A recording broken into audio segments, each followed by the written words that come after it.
Vala e madhe të ftohtit përfshin Azin dhe lindjen e largut ruse mbi 2 metra dëbor.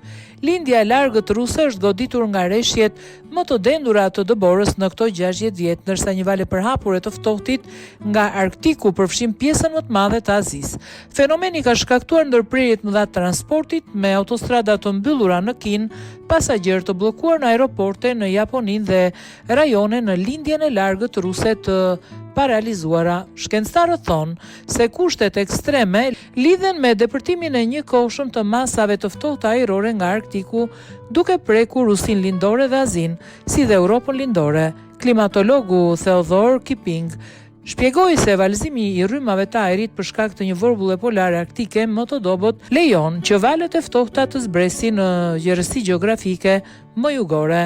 Stuhi dëbore në lindjen e largët ruse. Në Gadishullin, Kamçatka, stuhit e dëborës varrosën makina dhe bllokuan hyrjet e ndërtesave me më shumë se 2 metra dëbor të regjistruara në gjysmën e parë të janarit, pas 3.7 metrave në dhjetor. Në qytetin Petropavlovsk-Kamçatku, rreth 6800 km në lindje të Moskës, banorët ecën përmes grumbullimeve të dëborës deri në semaforët.